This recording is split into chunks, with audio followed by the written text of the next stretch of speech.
When I was in college, I actually was a banker, and I'm not made to be a banker, so. Well, it was actually very depressing to me because I interacted with a lot of people, doing transactions for them, and it just really surprised me as to how much money ruled their lives. Well, I'm always worried about money. Well, that was after the divorce. But yeah, $1,000 in debt, and I wasn't 30 yet.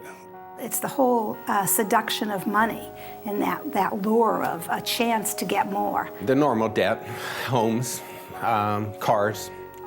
We have contests to see who can spend the least amount of money. And I think one day I actually got down to about $1.50 and that's the whole day's worth of food and everything. Didn't really have much money, and I was constantly struggling. The time I was most worried about money? Well, right now I'm really worried about money. It was a domestic violence situation, and I was afraid that I wouldn't have the income. Wonder where your next meal is going to come from. Pray that everything's going to work out all right. I always worry about money, whether I have enough, whether I'm spending too much. You got to make money. There's just no way around it. And you got to do what you got to do short of illegal things. I think that if money hadn't been an issue, we would have totally been okay. The questions I have about money? If I had any questions about money, what would I like to know? What is the actual worth of $1 these days?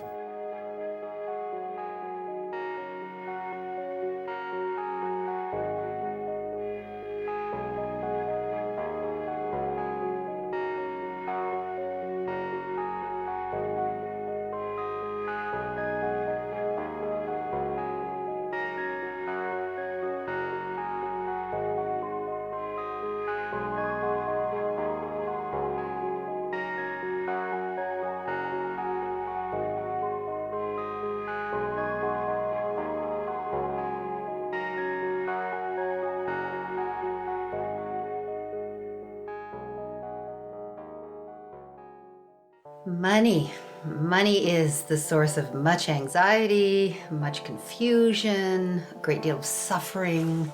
Money makes the world go round. That's the one that everybody knows. Money is a tool to help people live a better quality of life. But somehow it's become the all in all. People think that money is life in itself. The standard view is that if you get richer, you get better off and you're happier. Well, it turns out not to be true. People's absolute standard of living, once they're above poverty, is pretty weakly related to happiness. I'm going to make a rough claim that about 95% of family feuds, problems, breakdowns, are about money. And I'm probably conservative. In America, to have $1 million means that you're successful. I mean, but what does that really mean? Why is that? What's so special about money? Why do we deal about money as basically the breakdown in the family? Why is it so frequent? Our relationship with money is so troubled and so upsetting, and it is not just for people who are trying to make ends meet or who feel marginalized, but even our global billionaires are completely freaked out about money all the time. So having more money doesn't really resolve these problems we have around money. Understanding the dollar. That means more than knowing what a dollar bill looks like or what a silver dollar is. For the first time, essentially the entire world, willing or not, subscribes to the same set of economic rules. The money system went global, and it began to disorder every local ecosystem and every local social system on the planet. At the bottom of all the rules is the rule that making money is always more important than anything else. We've made money more important than human life, more important than the natural world, more important than God or spirit. And on that really bed of lies, our relationship with money is resting. This is where we are today, is that the entire apparatus of assumptions underlying economics are simply wrong. So, why do we allow societies to be run with this malfunctioning source code? Part of the difficulty is that very few people think about what money is, where it comes from, how it is created, and how it is controlled. Well, remember, there has been 150 years of very intense propaganda and indoctrination to try to drive these ideas out of people's heads. If we could unpack all of this mystification, we probably find that economics was made so complicated in order to mystify people, so they could not really figure it all out.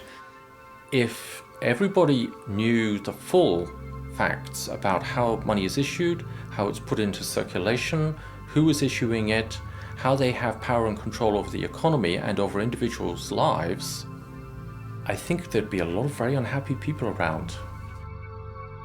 It's often been said that money moves the world, or money is the engine of the world, or money makes the world go round, but in more accuracy, money stops the world from going.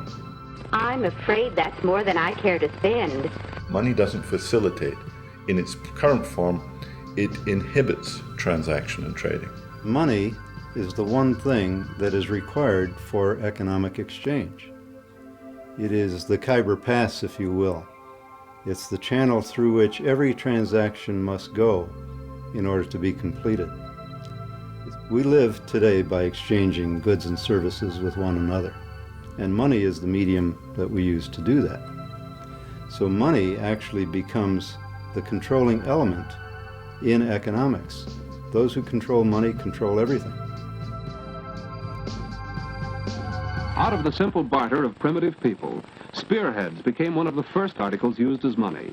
Shells have also served as money. Wampum was used by the American Indians.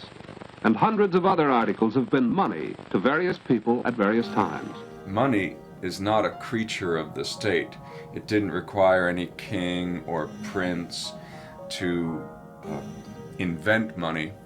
Rather, money and monetary trade were products of spontaneous order. Well, put yourself in a barter situation where you come to market with some good and try to trade it directly for the good you want to go home and consume. So if you come to market with asparagus and you want to go home with plaid shirts, you have to find somebody who is not only selling plaid shirts but wants to be paid in asparagus.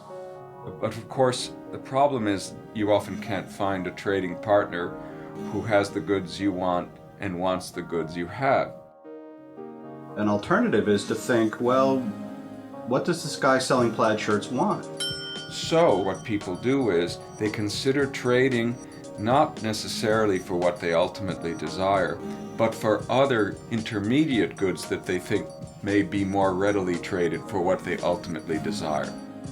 And at first, different people are experimenting with different indirect exchange strategies. So somebody may trade for salt, somebody else may be using nails, third person may be using barley.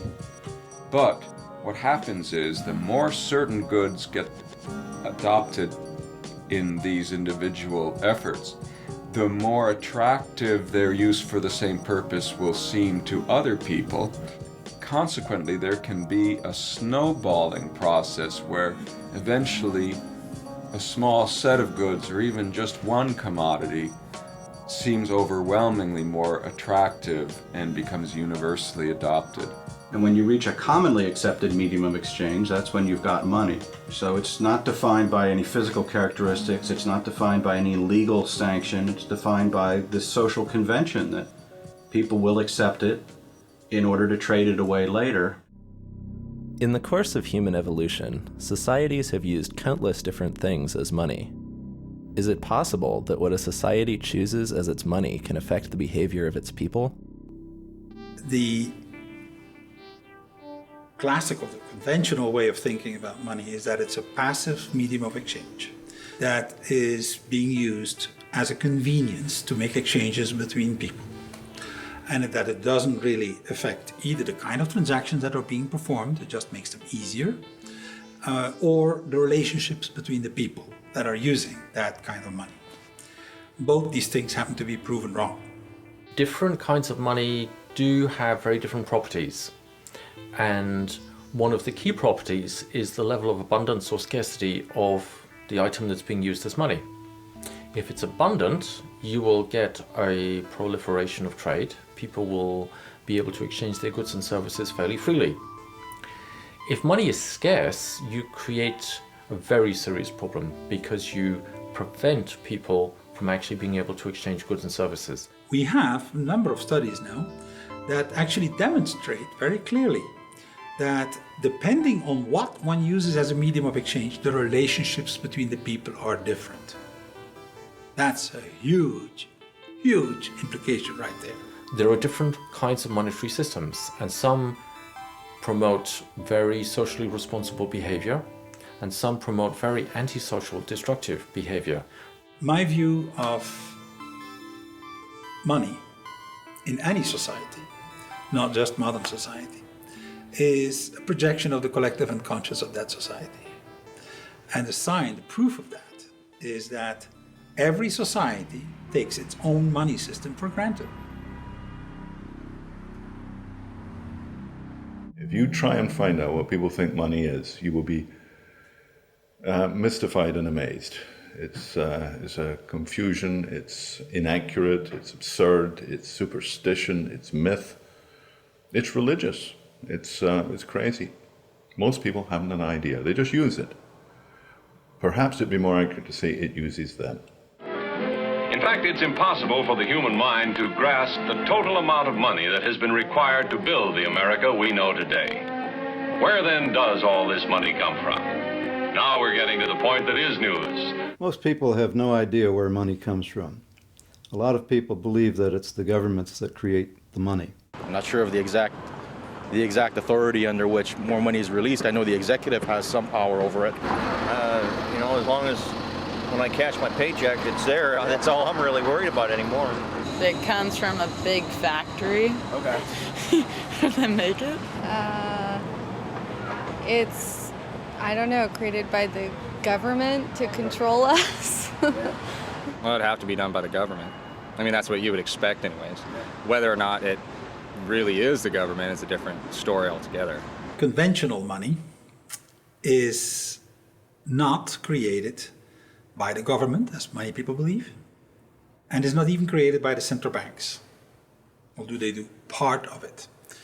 But it is actually created by the banking system. People see these films about the U.S. Mint and the government printing office, and they see these sheets of dollar bills being run off the printing presses. And so they think it's the government that's printing money. But this is not the real source of money. The real source of money is banks. The banks have a complete monopoly on the money creation process. So the public are not actually involved in it at all, directly or indirectly. The Federal Reserve is a private institution owned by commercial banks who are members of the Federal Reserve System, which includes all the nationally chartered banks. Most people don't realize that the Federal Reserve is a private corporation and is for profit. And in fact, Federal Reserve, it's neither federal and it's not a reserve. In 1910, a group of top American bankers met on Georgia's Jekyll Island to discuss ways of stabilizing the country's banking system. Congress passed the Federal Reserve Act in 1913, giving this private corporation a monopoly over issuing the nation's money supply. How then did the power to issue something as fundamental as money fall into private hands? Initially, you can think a bank was about storing people's gold. So you come in, you store your gold at the bank, and the banker gives you a gold certificate and says, you have such and such amount of gold in my bank. Now, the basis of the paper money systems was when you could start trading those pieces of paper. Let's say you have some gold that you want to keep safe. You put it in a bank, and the bank gives you a paper receipt you can redeem later for your gold. You can now trade that piece of paper in place of the gold, as long as others are also able to redeem it for your gold. The good name of the bank on the paper note assures people that behind the piece of paper is a piece of gold waiting to be redeemed. Soon, as the people's confidence in the bank grows, rather than cashing in the receipt, the person receiving the paper simply trades it again. the paper may end up being traded many times before being redeemed for the original gold in the bank. And banks discovered that when people started paying each other with claims to the coins in the bank's vault rather than taking the coins out, that the bank didn't really need to keep all the coins in the vault in order to have enough to actually pay people who did come and want the coins. The banker realizes nobody's coming to take the gold. Gold's just sitting there. So instead of just putting out one piece of paper that says, you know, there's such and such amount of gold, you can put out a lot of pieces of paper given the fact that nobody is coming and taking the gold. And you can lend money. And the basis of that loan is the trust that people have that if they want to come and get the gold will be there. Money in the bank is not actually wealth. The only thing that makes that system work is the fact that nobody actually does come to get the gold. Now, if everybody said, you know what, I'm going to go get my gold at the bank. If everybody went and got it, there wouldn't be enough gold for everybody. You often had bank runs and bank panics. When people would have a lack of confidence in a particular bank, they would take those banknotes to the bank and demand their gold and silver. And with fractional reserves, that bank would quickly run out of the reserve metal and have to close its doors. So that's fractional reserve banking. The coins in the vault are a fraction of the claims that could be made for them. The reason the bank did it is because they were making money off of earning interest, off of those loans that were promises that there was gold in the bank. As people's confidence in the bank and its receipts continues to grow, banks soon discover an unexpected way to earn profit. A bank can print a receipt for gold that does not even exist. They can then loan that receipt to someone on the condition that they pay it back with interest. While the bank takes a risk by having less gold than the outstanding receipts, there is an almost unlimited potential to make profit off charging interest on loaning gold it does not even have. If people catch on that there isn't enough gold to redeem their receipts, they will all go to the bank at once to get their gold. If this happens, there will be a bank run. The bank will fail because it is caught without enough gold to back up its receipts. In 1934, in an attempt to prevent further bank failures, a series of banking reforms slowly took away people's ability to trade their paper money in for gold or silver. In 1971, Richard Nixon removed the last vestiges of this convertibility. Today, our money can no longer be redeemed for gold or silver. Now we've gone beyond that to what I think of as an even more postmodern reality, which is we don't even see the money anymore. We don't hold it in our hands. We take a piece of plastic to the supermarket, buy groceries, and run it through a machine which registers it in our account book somewhere. The seller doesn't see it either, right? And at the end of the day, they balance accounts, and some numbers have been added to the supermarkets and taken out of ours account. Most of the assets that we call money are not printed dollar bills. In fact, that currency is a very small proportion of the total amount of money. Most of what we call money are bank accounts. In the same way that banks used to issue more paper money than they had gold, today banks issue more bank account money than they have cash reserves. It is these bank account balances that make up about 97% of what we think of as money. If a landlord wants to know how much money you have before you sign a lease, you would show them an account balance and not a suitcase full of cash.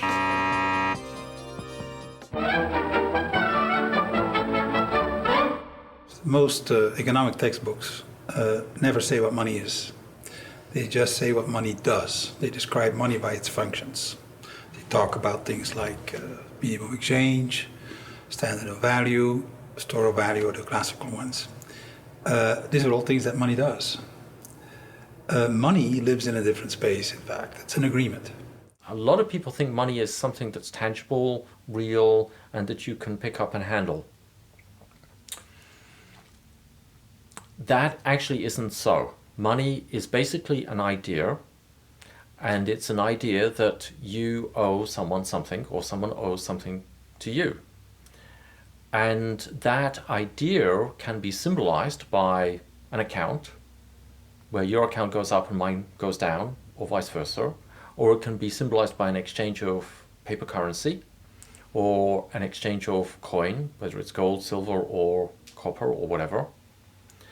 But those are all symbols. It's not actually money. Another misconception that people have about money is that money is a thing. But in today's world, money is simply credit, which means it's an information system. And the question is, what kind of information does it convey? It's information about claims against the economic output. If you have a bank account that says you have $1 million, you know, it's nice to say I have $1 million, but what really makes it nice is that you can buy $1 million worth of things that you want to buy. So if money is nothing more than information about what we owe each other, how does the money we use every day get created? Money is created through a process of bank loans. People, companies, governments going to the banking system and borrowing money. So every dollar, every national currency you've ever seen is someone's debt. For every new dollar created in the monetary system, you have a corresponding debt.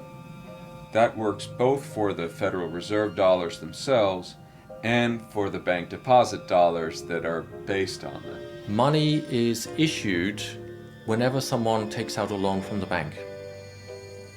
So if I walk into a bank and I want to borrow $500,000 to start a business, and I've got a good business plan and I've got customers, then the bank, assuming they agree, will give me $500,000 to start my business. There is your money, and this is your payment book. Thank you. Now, most people, if you ask them, will say, well, that $500,000 comes from somewhere else. It comes from someone else's savings. It comes from investments. That's actually not true. When I say money is issued as debt, I mean they don't get that money from anywhere. They actually create it out of thin air and create a credit in my bank account, and poof, there it is. John Kenneth Galbraith, in his book Money, Whence It Came, Where It Went, says this. He says, "The process by which money is created is so simple that the mind is repelled." And it's true. When I tell people how money is created by banks simply by making ledger entries, they just can't believe it. The private banking system literally creates our money out of nothing and loans it into the economy. The only way new money can get into the economy and ultimately your pocket is via a bank loan. This means that every dollar you have ever seen is someone's debt to a bank. The simple fact is, and it's an uncomfortable fact for many people to realize, that if all the debts were repaid, then all the money supply would simply disappear. There would be no money. And that would mean a complete and total collapse of the economy. If everybody were to reimburse their debts, if that were possible, that everybody does reimburse their debts, there wouldn't be any money left. In fact, there's more debt than money available. And the reason is that interest is not created. The catch is that they want more repaid than what they've given me. When you go to a bank and borrow $100,000 to buy a house, they will check whether you are a good credit, and then they will decide to create the money, entering it electronically in your account, and say you have to bring back $200,000 in the next 20 years. The $100,000 of the first loan is created. The second one, the interest rate, is not created. So they send you in the world, compete with everybody else to bring in the second $100,000. That's how the money is kept scarce. It is through the competition between the different players for interest that is not created. So there's always less money than is necessary. okay? And it's done systemically. If you go to a bank and you borrow money into circulation, if the bank decides to approve your loan application, they will make 2 entries on their books. One is they will take your note, let's say it's a mortgage note, and that will be an asset on the books of the bank, and they will offset that with an equal deposit to your account, which is a liability on the books of the bank. So the money creation process is as simple as that. But the bank does not create the interest that you're going to have to pay year by year by year until this mortgage loan matures. So where does that interest come from? Where does the interest come from? I have to find that. Well, it has to come from some other loan that was made to someone else. So you have this inherent deficiency in the money supply. Not everyone can repay what they owe to the banks. At any given time, there is more owed to the banks than exists in circulation. Which means, inevitably, someone is going to lose the game. Someone is going to go bankrupt, and that has nothing whatsoever to do with the quality of the goods and services or the efficiency of the business. Nothing at all. Everybody in the economy is vying with everyone else to avoid defaulting on their loans to the banks. And the only way they can do that is by competing with one another for an inadequate supply. So it's like a game of musical chairs. It assures that there must be some losers, regardless of how competent they are in conducting their business. The money we get when we receive a loan is called principal. Our debt, however, is not discharged when we repay the principal. Bank loans are all made on the condition that people pay both the principal and the interest the bank charges. However, money can only be issued as principal. No one creates the interest, so the amount of debt owed is actually far greater than the amount of money there is to repay it. When $1 is loaned into the economy, it begins a loop. Joe the farmer gets a loan from the bank and pays Tom for fixing his tractor. Tom pays Jane for bread at the local bakery, and Jane in turn buys the wheat from Joe, who can now repay the loan. The problem is, Joe owes the bank interest on top of the principal. In order to avoid losing his property to the bank, Joe must go find other money making its own loop in the economy. He can now repay his loan with the interest, but the people in that loop are left without their money. They still need money to facilitate their exchanges and to repay the loan that issued the money they had been using. The only place they can get it is from other such debt loops. Since all money has an interest price tag attached, there will never be enough money to repay all the debt owed to banks. Therefore, some people will always have to go bankrupt or have their property repossessed by the bank. It's crazy. Sometimes it worries me because, what if there was like a collective understanding about how phony the money is when it comes down to it? What would people do? Would they riot in the streets? Who's propagating the illusion behind the money?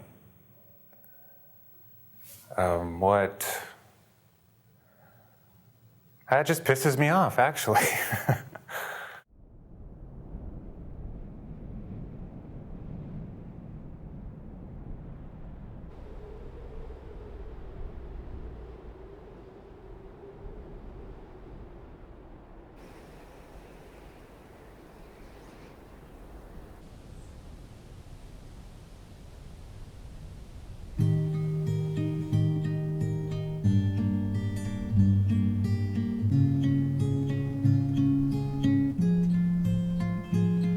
Whenever it rains, the trees direct a certain amount of the rainfall to the bark, and this bark is set up in these elaborate patterns to direct rain all the way around the tree. Wow, really? Yep. And in these crevices where bugs and ants and other critters live, you get a lot of exoskeletons that are shed in here. That then is dissolved by the rainwater. It runs down and it carries the phosphate from the bugs and the manure of bugs down into this.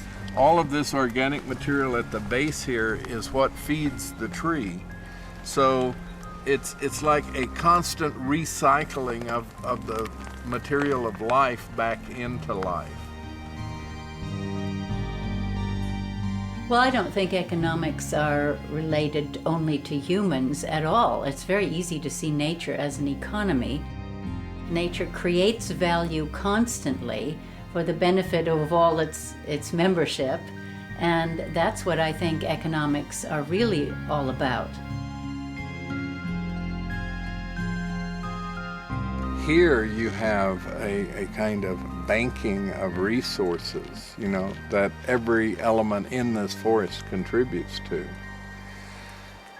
So it's more like a community of contributors, and you take what you need as you need it. So, you know, there's like a bank, like at the bottom of that fir tree, there's this bank of resources, and it's available to the tree, it's available to fungi, to the earthworm, to termites, to whatever comes along and needs it. And each time someone takes something, they generally contribute something.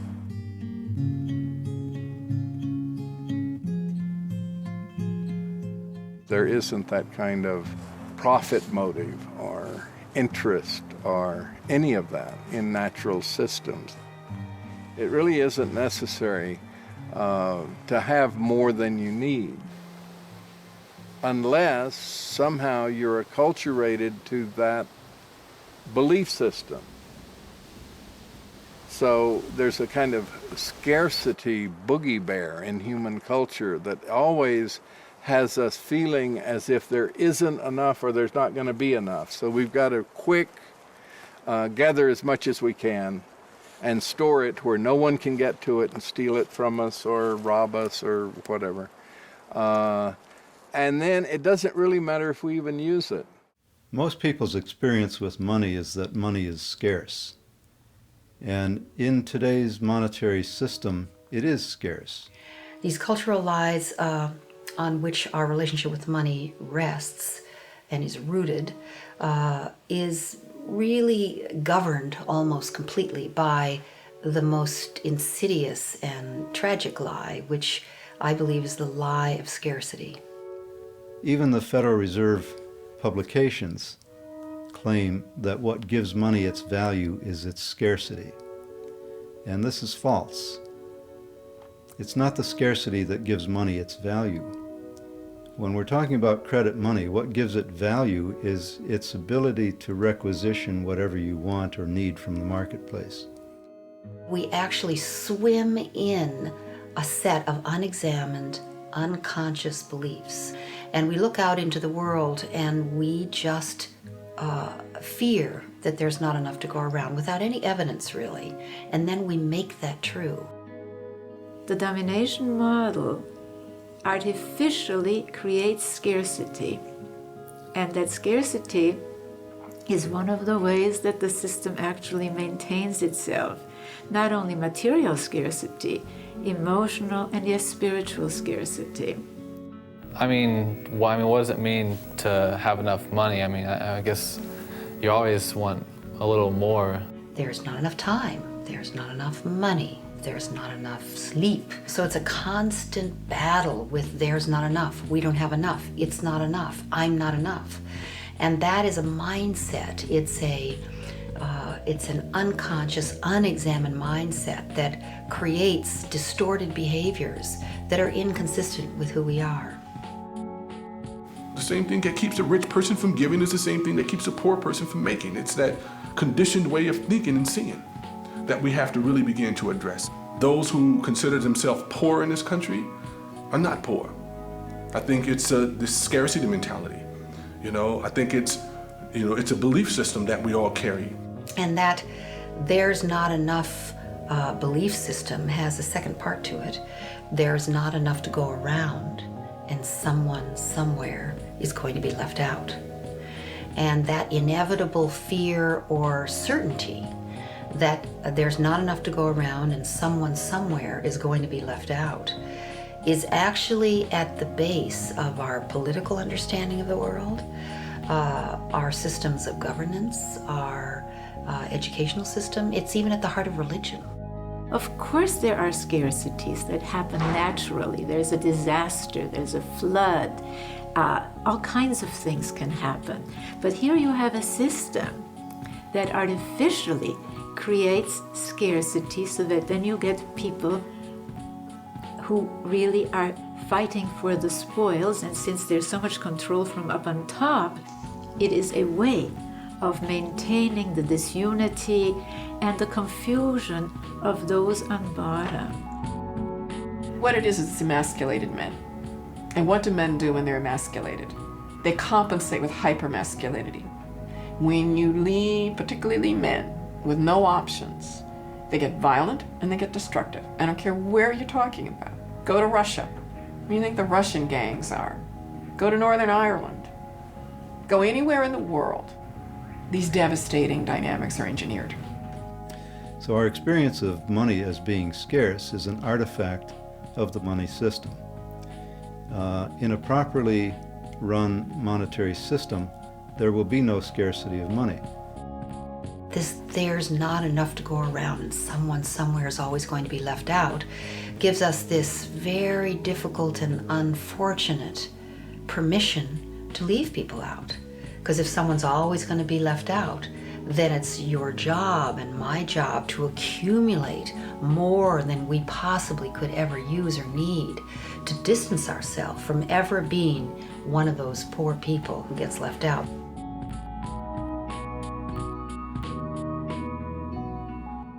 At the point of view of the corporation, getting more and more and more, that is driven in part by greed, in part by the dynamic of trying to get profits, capitalism, but it's also driven by fear. Because if you don't do it, if you can't expand faster than the next corporation, they will get research money and they will get marketing money and they will beat you and may drive you out of the game. You're not quite as efficient in this plant as you ought to be by our calculations. This is the banker speaking.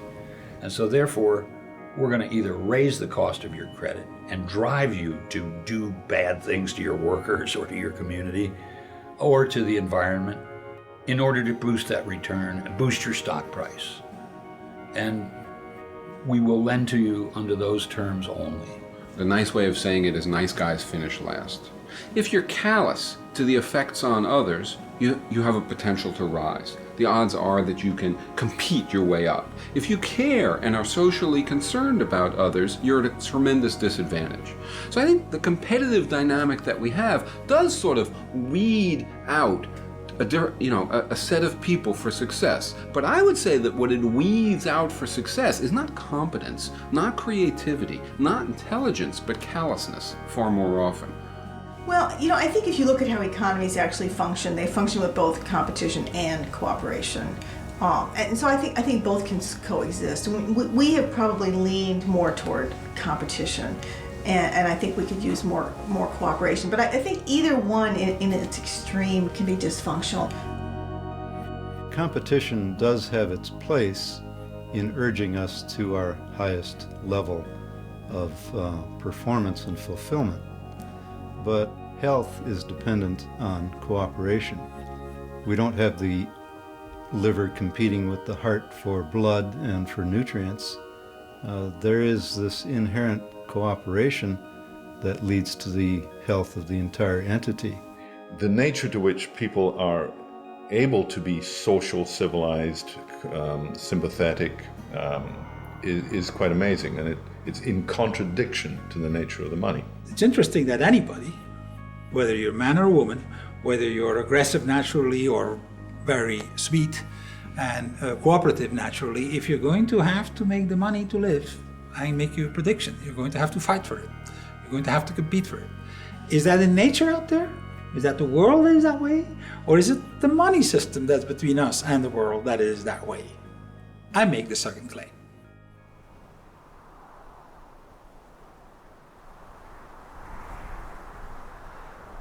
A lot of diversity here. We're starting to see a whole different array of plants come into being. So there's some lupins here. There's some strawberry, small wild strawberry. This broom with the yellow blooms on it. This is a nitrogen fixer and is stabilizing these slopes. And decomposters here, they're harvesting that broom. So what are these ants doing for the whole situation? Well, basically they're breaking carbon down. They're taking carbon, gathering it together and breaking it down. You got a great part of the Umbellifera family. This is yarrow. They're deep-rooted, so they bring a lot of minerals up from the parent material. They go below this sand and dig into more than silica to bring up things to the surface that'll nourish these other plants.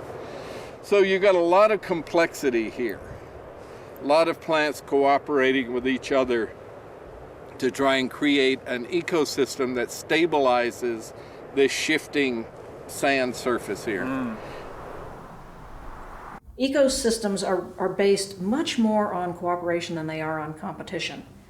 We tend to deify cutthroat competition. And there is some competition in nature, but there's much more cooperation. Species move from competition to cooperation because they discover the economic value of cooperating. It is cheaper, more efficient. All you have to do is look at our Pentagon budget and see that a tiny fraction of it would really develop countries that we've been leveling instead. Very much more cost effective to make friends of them than it is to keep them as enemies.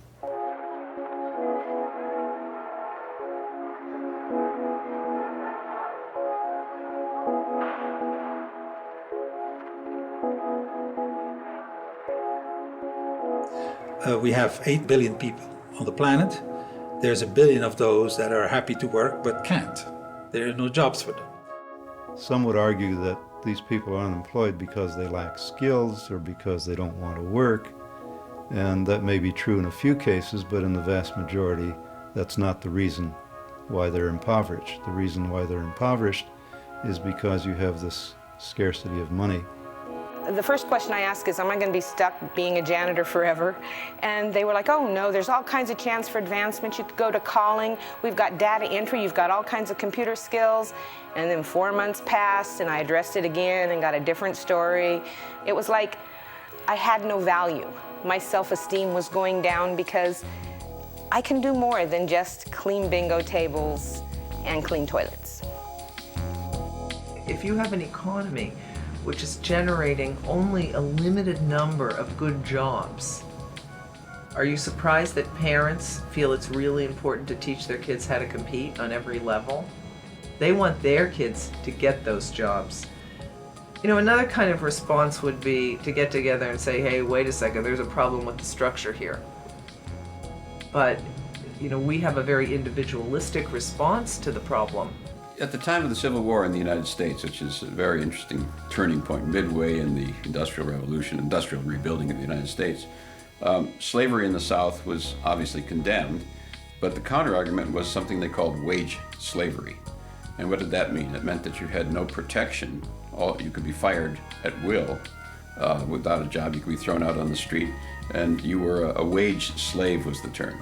13th Amendment, which says you cannot treat a human being as a commodity for buying and selling. And the new economics is you can no longer buy or sell labor, but you can rent it. So the wage is you're renting somebody. The word job was invented in the industrial age in England. It didn't exist before. And it describes a pile of things that one does for money. Work is a very, very old concept. And work is something you do because you're passionate about, or because you're good at it, or because that's what you love doing. A job is specifically something you do for pay. Pay in national money, to be precise. Tell me, why are you interested in this job? I need a steady job, Mr. Wiley, with a chance to go places. People like Woodrow Wilson and Abraham Lincoln said that if America became that sort of society, the society in which everyone became, the vast majority became wage laborers or wage slavery, as they used to call it, we would lose the freedoms that made America great. If you, say, were in such conditions of duress, that you just couldn't survive except by being a slave, you might sign a contract that says, okay, I'll be your slave. That's by your own free will. I mean, are we going to take that seriously? I mean, under some pathological assumptions, I suppose. We live in an economy which takes 80% of each new generation and educates that 80% to obey orders and to endure boredom, and stifles their creativity and stifles their capacities and curtails them. They are systematically crushed by a system which does what? Which fills slots. And 80% of the slots need people who just do rote, tedious, repetitive labor, at least at work, and therefore are acclimated to doing that. Most of my jobs I've never really liked. I've never said, this is great, I can't believe I'm getting paid to do this. Yeah, there was a job I really, really despised, but the money was really good. It wasn't the job that I wanted, and my daily life and my work experience was just not making me happy. I mean, you could say, you know what? This is a terrible job. I don't want to do it. It's a free market. You have total choice to not show up under these terrible conditions. At the same time, if you don't, little problem here, you're not going to eat, and your family isn't going to eat. And that's why people do it. Yeah, I really hated that job. I think many of us nowadays feel the way Charlie Chaplin role modeled long ago, like cogs in wheels, that we're stuck in the machinery of our economy, that we have very little choice. We have to work a 9-to-5 job and watch a little TV and go to bed and do it all over again. I want to have a more rewarding experience, I guess, with life, and based not just to make money and to say, oh, this year I made 10,000 more than last year. I think that this whole idea of the middle class in this country is ridiculous. There is no middle class. There's no such thing as that. They're the working poor too, because their whole lifestyle is financed to death. They have the big, beautiful house, the 2 lovely cars, they're putting their kids through college. But if they get fired from their job, all of that stuff is over. I've always been kind of a cynical person, so I guess to me, doing jobs to just support yourself is just pretty much what life is about. It's that we do the work we do so often simply for the money. Now, since we're all chasing this money around, it utterly patterns our society. So hardly realizing it, they come into their purchasing stage and are off on a wild, non-stop ride.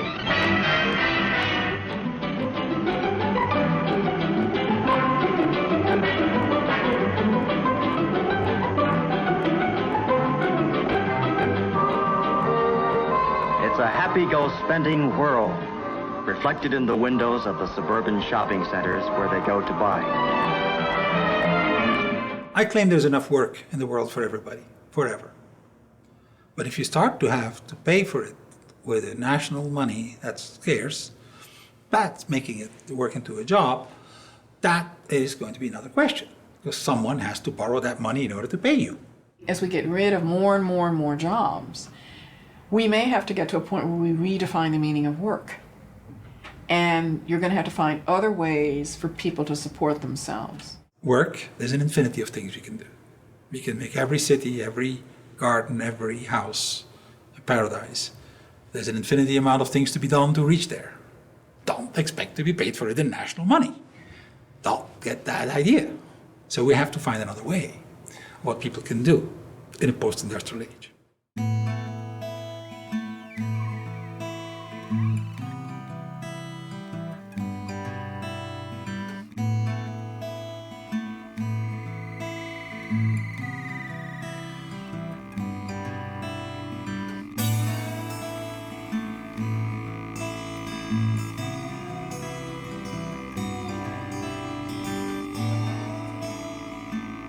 One of the things about local currency, I think that a lot of people are embracing it because they're starting to understand more about our federal economic system.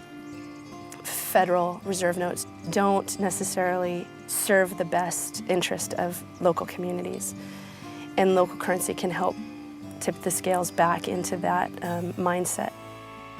For some people, if they have river hours and they don't have federal money, we felt like, well, that's fine, we will take them. And it works for us because we have employees here who are willing to be paid in river hours.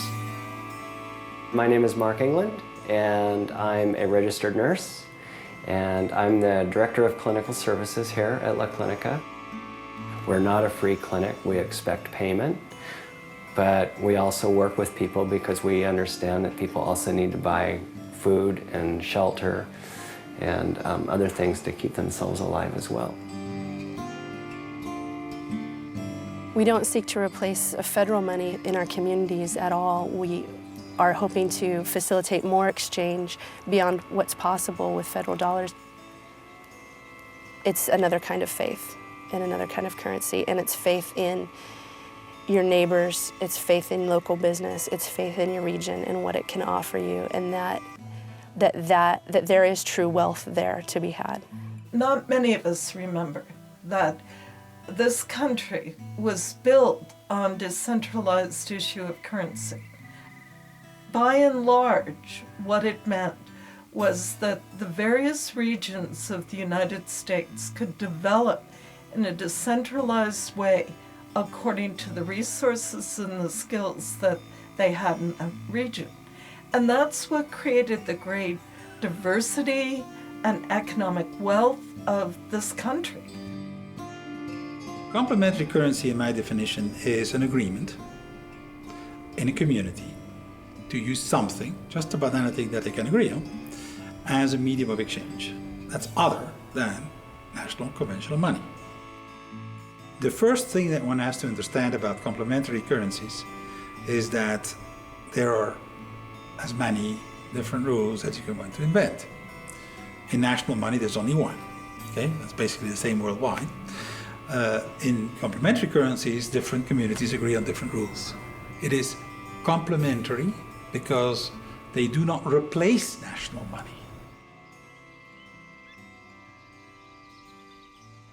A local currency is something that is issued at the time that it's backed by goods and services in our community. And when people advertise in the River Hours Trade Directory, they actually sign a commitment that says that they are backing in whole or in part that currency with their goods or services that they're offering, and that they're also agreeing to accept in whole or part some local currency. So when you get River Hours, it's backed by people in your community, and that's tangible. Local currency is a way of encouraging people, inducing people to spend locally. And it's also a way to help people to support one another in the local economy when they maybe do not have any money. It's been probably a third to half of my income. Whether it was working for people or just the advertising in the directory and getting my name out, or word of mouth has been huge. Their offerings, their inventory, the money often hits their cash register and then heads straight out of town to the central office in Ohio or wherever. River Hours is hopelessly and happily bound to our community. That value always remains here, and I think people understand that. Alan Watts in the 50s wrote a critique of the Depression where he said, look, the economy went flat because everybody found there was no money. There's plenty of work needed doing, plenty of people wanted work, plenty of goods in the stores, but nobody could afford them, nobody could pay for them because we had no money. And he said this was like going to build a building. And you've got the materials, you've got the tools, you've got the skills, you've got the drawings, you've got the planning permission, you've got the weather, you've got the will.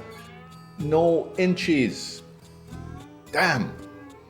We had a bunch of inches, but then big project on the other side of town, they're using all the inches. We don't have any inches because all the inches went over there. I guess we're out of work. Well, that's exactly what we do with money. That's my clearest realization, is that there is plenty of work that needs to be done in this valley. And there are all kinds of people who need work to make ends meet. They need work. They could contribute to the community. There's all kinds of things to do. So we have the work that needs to be done. We have the workers. What is it that's missing? You know, pieces of paper that say, I'll do this for, you know, in exchange for other goods. People are short of and hungry for a tangible way to just plug into a sense of community. And that feeling, that attitude, I believe, is accomplished transactionally through using this currency system.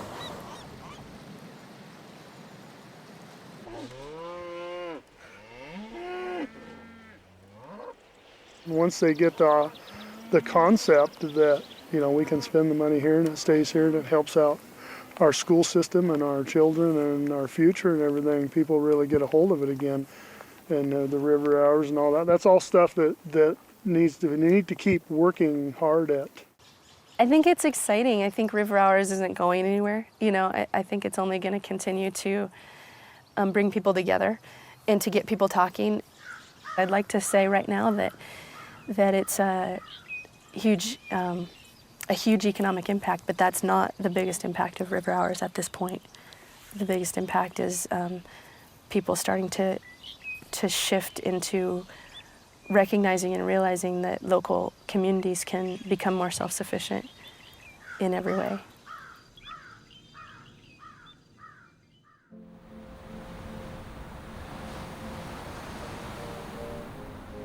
And the soil here is interesting because now, you know, this is all dune stuff, but now we've got this humus building up, holding the sand together. You can still see the sand grains in there.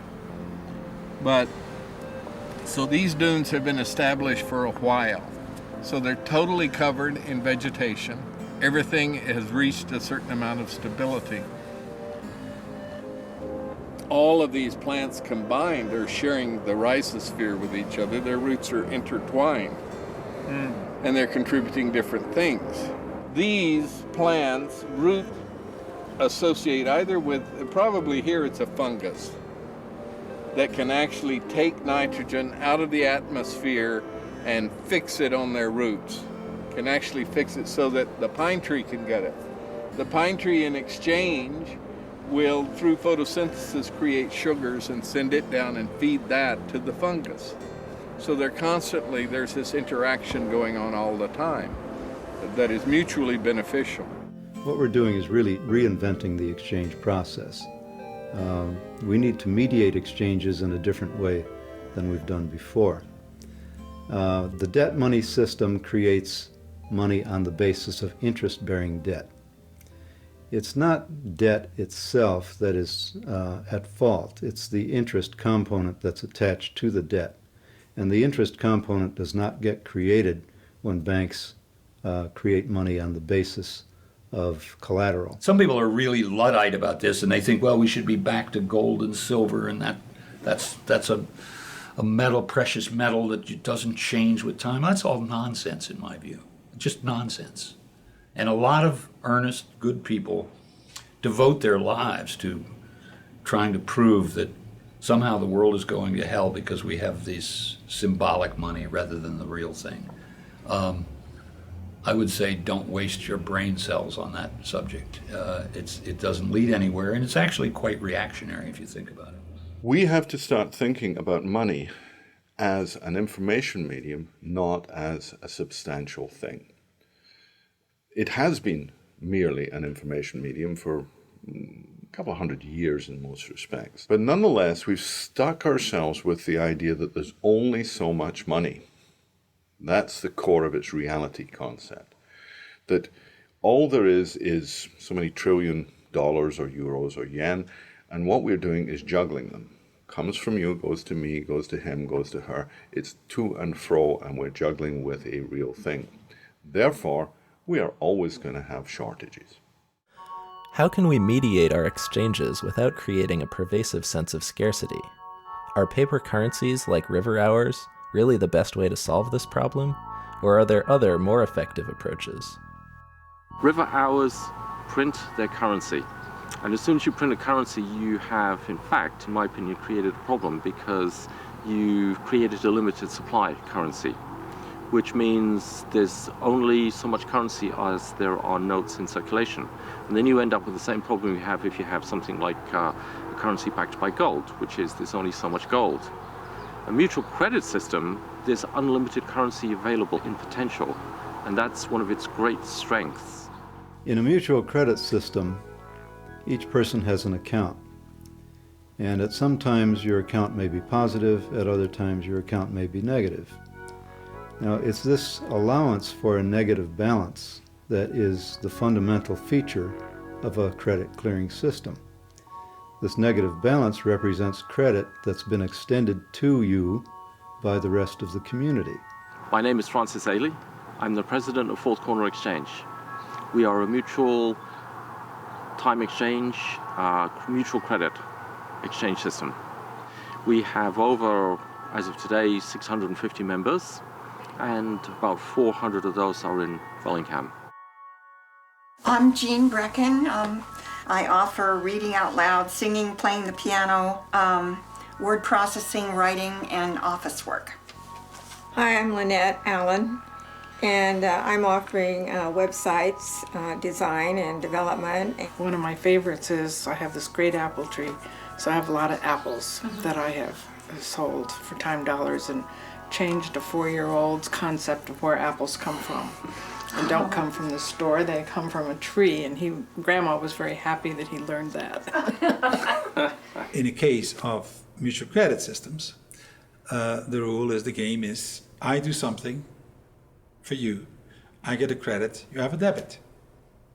The sum of our two is 0. So, in other words, net, we've done nothing. But I have a credit and you have a debit. I, as a seller, may allocate to you some good or service that you need at the time. I get a credit to my account, you get a debit to your account. Your debit means that you owe something to the community of traders in our credit clearing circle.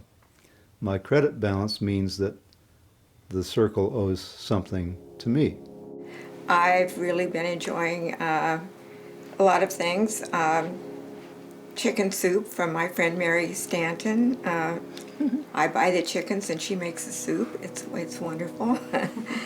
When, with my credits, I can go and get the cookies of my neighbor, and you can work in her garden to pay for your debit. We've created a currency between the 4 of us. Try that to do with dollars. It doesn't work that way, does it? I need to go and borrow it, or I need to earn it, competing with everybody else to get it. Okay? In this game, we created ourselves. In a mutual credit system, everyone has an account. This account can go positive and it can go negative. When Bob repairs Andrew's hotel, Bob receives a credit and Andrew receives a debit. Bob can then use that credit to buy catering from Christine. Andrew works off his debit by providing lodging for Daniel. When Daniel does dental work for Christine, the credit and debit are cleared. No hard cash was needed, and everyone gained something in the transaction. It's like this network. It provides more security for me, just knowing that I'm part of Fourth Corner Exchange. And for instance, during the winter, part of my fence blew down in a storm, and I was able to find somebody, a carpenter, who came up all the way from Mount Vernon and put that fence up for me within a few days. Over the long run, we expect that each person is going to put in as much as they take out and take out as much as they put in. But we allow these temporary imbalances in order to facilitate this exchange process. This is the fundamental function of money. As more people join the mutual credit clearing circle, this process can become more dynamic. Ultimately, no matter how big the circle gets, the value people contribute should remain equal to the value they take out. This is money created not by a hierarchy, but it's a medium of exchange that's created between us. Okay? We create the medium of exchange. Second, there's no interest. Okay? Third, it's not scarce. When you start trading in fourth corner exchange, many people talk about experiencing shift in consciousness. There's not a scarcity of that currency, so there's much less competition. So you end up with a completely different experience, and people talk about how cooperative, supportive. People are really concerned about your well-being. So the primary distinction between money that is tight, scarce, limited, comes from them, and money that is free, available, sufficient, and comes from us, is that with one, we are in fear and greed and competition, and with the other, we behave like sensible human beings. We are more generous, we're more comfortable, we're more giving, we're more willing to receive. It's made me a lot more willing to share my home, open up my space. I'm not as afraid of people as I once was. I think that this organization has the potential of making things really livable as time gets harder in the future, not only in terms of the goods and services, but in terms of the connections in the community. Community needs to become our safety net, I believe, the way the economy is going. You know, I only thought that everything I did, I'd have to, you know, pay out of my pocket for some way. So now I realize I have these options. So I kind of see it as a relationship-based consumption. There are literally thousands of grassroots, person-to-person networks like Fourth Corner Exchange all over the world. However, the concept of mutual credit is not limited to the grassroots. Mutual credit has also been successfully applied in mainstream business. The commercial barter industry now oversees $30 billion a year in trade. 240,000 businesses in the US alone participate in a barter system. These networks use mutual credit to help businesses make better use of their capacity while saving on their cash expenditures. Well, my name's Dave Wallach. Been involved in the commercial barter business as a member since 1972. I started my own enterprise in 1979. A company called American Trade Association here in the Bay Area. Well, it's actually a process. It's a business process. Simply put, it makes saleable what is unsold, wasted, and ignored in our economy. But in my opinion, there's always an empty table in a restaurant, just like there's always an empty room in a hotel, so you need to fill it. And if you fill it by trade, I look at it just like, you know, it was cash, because you're going to order a nice dinner, a nice bottle of wine, and I'm going to spend that. Just that, you know, if it was a good ad somewhere or a taxi top or whatever it was. John's Grill became famous when it was a setting in the novel by Dashiell Hammett, which was The Maltese Falcon. So John's Grill has been in business since 1908. My name is Kaz. That's my nickname. My real name is Richard Kazmaier. I've been in the wine business about 20 years. I was the first organic grower of grapes up here in Sonoma Valley. And we're in the town of Kenwood. And I've been using barter for almost 15 years. Excess capacity in business, simply put, is business that they could do but are not doing. One example would be like a printer. And his capacities are press time. So he's got these presses that he's paid a lot of money for. They're sitting on the floor, and they're running half the time. He's making a profit doing that. But they're only running half the time. That means he's got a 50% excess capacity. All right, this is Club Sportiva. We're a luxury car share club, and as you can see behind me here, we've got some really exciting cars. At Club Sportiva, our members have access to drive the cars, so it's like a timeshare for sports cars. Mario Andretti, the famous Formula One race car driver, is a member of Club Sportiva. Dick Gordon is an Apollo 12 astronaut. He's another member who's been on board since 2003 or 2004. So we've joined BizExchange about roughly 2 years ago, and it was really quickly a good fit for the club. And it was kind of an easy decision to join. And I know for our first year we were a very big client for them because a lot of their members found our services to be a good fit. And we did a lot of marketing and advertising through their company, as well as some catering through their clients. So it was a kind of a perfect match that immediately, once the fire was stoked, it was going quickly. You could buy things that you're presently paying cash for. It could be legal service, it could be printing, it could be automotive repair, dental, medical. Thousands of different items are represented. So it makes sense that if they could exchange that excess capacity for goods and services they're paying cash for, that they would make a profit doing that.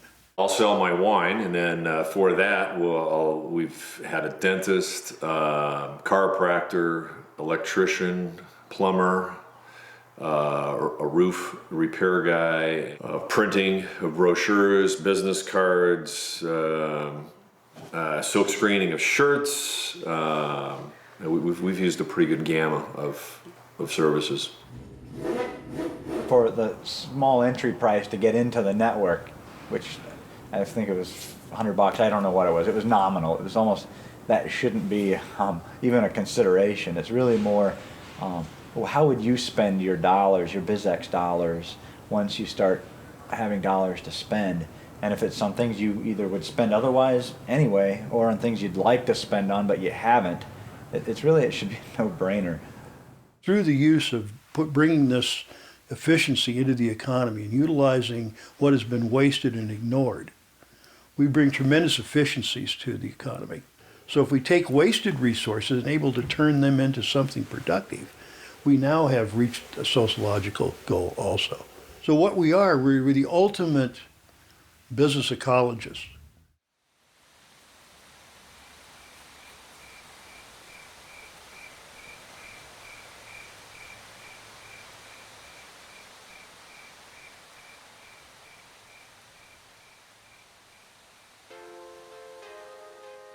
You can't even begin to talk about how do we think like an ecosystem until you're aware of your place in your own culture, in your own society, that you aren't the only thing worth consideration, that everything around you is part of you, and that you have a responsibility for those around you. And in order to be aware of your place, you have to look at the place and understand the place, right? And it's, Earth, planet Earth. There is without a doubt a mega crisis that we're facing in the coming years. And the big elephant in the living room is the money problem. And unfortunately, most people who are active in the sustainability movement and the environmental movement don't understand the nature of this problem. And we're not going to make any significant headway with sustainability or restoration of the environment until we solve the money problem. This is part of the hallmark of a pre-democratic society, is that it functions by taboo. We have certain assumptions, we accept them, we do not question them. If you want to be part of the tribe, you will speak the language of the tribe and you will follow the rules of the tribe. I think that we will evolve to, number one, become aware of the blind spot of that what money does to us. That our money is actually like an iron ring that we put through our nose, and it's leading us in directions that may not be the ones that we want to go consciously. It is like the playing cards. It is something that maybe we all kind of know in the back of our minds that it might be like that. It's just one of those things that you know, but you don't really want to know. Most people, most of us, get up in the morning for things other than just money. We care about things like family and, if you will, betterment. development as whole human beings. People are not fools forever. And I think we're going to see very strong reaction to this as the pain grows and as the difficulties grow. And that's the time to begin building serious ideas about where we go for the future. I think we have the opportunity to bring forth an environmentally sustainable, spiritually fulfilling, and socially just human presence on this planet. And I think that is the power and possibility of our time. I think we can use money as a tool, as a servant to what we want to become, rather than be victims. We don't need to have all this suffering around money. We can free ourselves from it. And the economy can be much healthier and much more of service to all of us. Time to become aware, time to have a consciousness of our potential. And I think our potential as humans is infinite. Let's not limit ourselves through the medium of exchange. Time to wake up.